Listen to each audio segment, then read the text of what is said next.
What's up, people? It's Atiana, and I'm back with another message. Right now I'm just taking a little walk. It's about 10 p.m.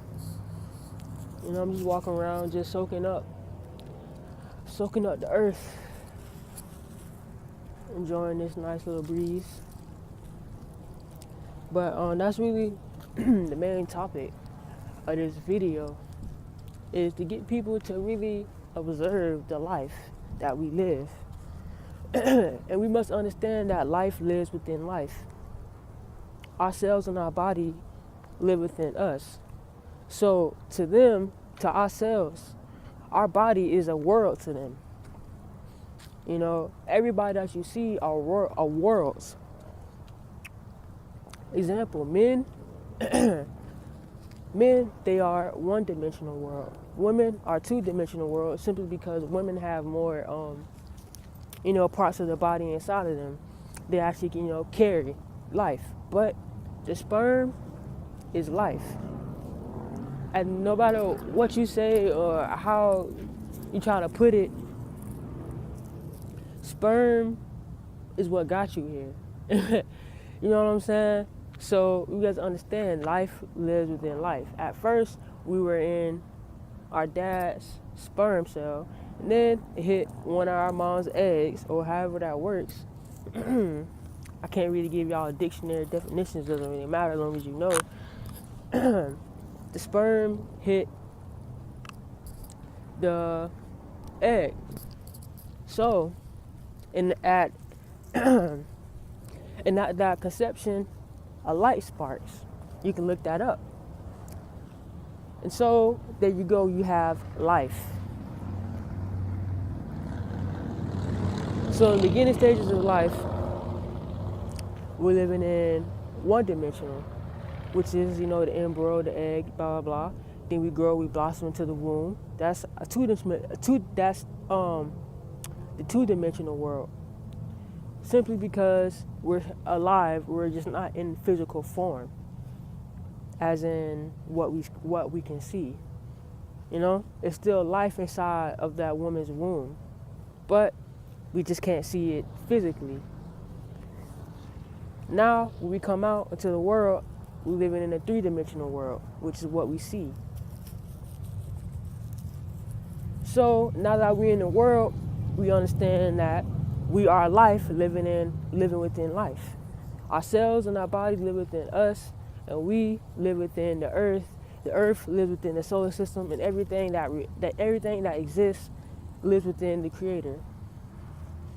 So, with understanding that, we must understand life. If everything lives within the Creator, then we must understand that when it comes to understanding life, it helps us give us a better understanding of who the Creator really is, and on a deeper level of how vast He is.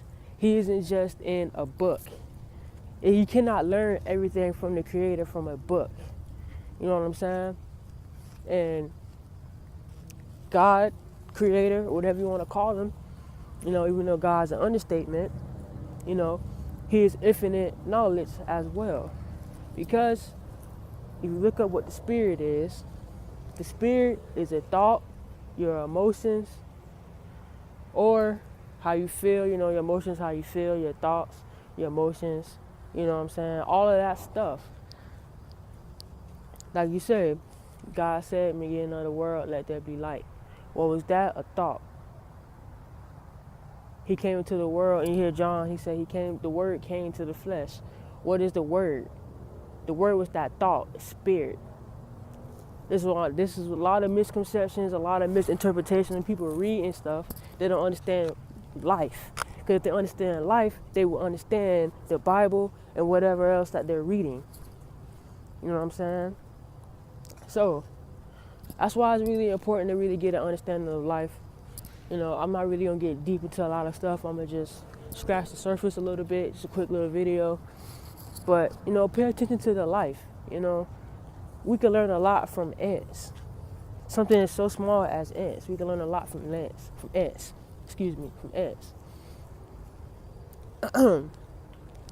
If you pay attention to how the ants operate and how they move and how they work, they're always busy. They're always doing something productive. They stick together. You know what I'm saying? They have productive energy that they put out into the world. People don't understand life in this world and everything is energy. We got light. Like I said, at conception, when that sperm hit that egg, a spark happens. You can look all this stuff up. So we can learn a lot from the life. We can learn a lot from a tree. And actually, everything is a tree. And that's a whole nother video, a whole nother thing. But we can learn a lot from the life. And we can learn a lot from the life. We can learn a lot from what we see, what we can actually see. No matter how much you try to learn about history, you know what I'm saying, which is important to know real, true history. But at the end of the day, we was not there. But what we can really have faith on is what we see. And you cannot deny a tree grows from the root and it have branches that live within other branches. That's what we are. We come from the root, the source, but we grow into other things, bigger things through the root, the source. It's the same thing with the Creator, you know. And it's a lot of misconceptions, all of that, misinterpretations about who God is. You know, you got people thinking that a man in the flesh could be God. Man, that's crazy. There's no need for the Creator to come into the flesh when He is everything. He doesn't have to prove a point by coming into the flesh. You know what I'm saying? He left clues in the earth. If we pay attention to the life, we can see who the Creator really is and how perfect He is and how He doesn't need for anything. So there's no need for the Creator to be having any type of sacrifices or anything sacrificed unto Him. Like, have we read who they were sacrificing to these gods? You know why? Because they were flesh gods. You know what I'm saying? This is why I understand. Even Jesus Himself said, "No one have seen the Father." So why would He say that if He's Jesus, if He's God in the flesh? Come on, man. We gotta start using our brains. And like I said, the whole John verse people like to use, I already explained that with the word. The word came into the flesh. What is the word? The spirit. We all have spirits inside of us. The soul is a spirit. The soul is light. You know what I'm saying? We are light trapped inside darkness, our bodies. So if you want to be technical, we are spirits trapped inside hell. But again, that's some deeper shit. That's a whole nother topic. But I'm just trying to scratch the surface right now and get people to a level of understanding. Gotta understand the small things before we can understand the big things. But that's really what it is, having a level of understanding and understanding what life really is and who we really are. You know what I mean? And if you see my video, Spiritual Frequency, my last video on my channel, it explains a lot more of who we really are. You know, it gave scratching the surface. You know, I'm not trying to get deep from jump. I'm trying to get people to a level of understanding. You got to understand the small things. You know, understanding the small things help you understand the big things. And that applies to everything. Before you walk, you crawl. You know what I'm saying? It's levels. And we must understand that everybody's on different spiritual levels. It's called having a relationship. And that's something I shouldn't have to break down for people, but people seem to understand what a relationship really is. When you're in a relationship with somebody, you ask questions, you get to know them. You know what I'm saying?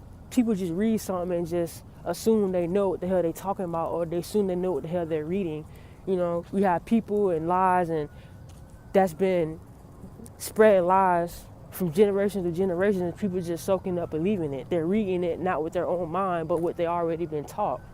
You know what I'm saying? So that's why it's important to really have your own mind and really have a relationship, because he will reveal things to you when it's time, when it's ready, when your level of perception is ready. And it just so happened that people have different relationships. People are more closer. He used different people. We all have different personalities. We all have different unique qualities about us that he uses us for different things, but it's all going towards the same common goal. Simple. You know what I'm saying? But with that being said, I'm out. You know, just enjoy life, man. Soak it all in. One love.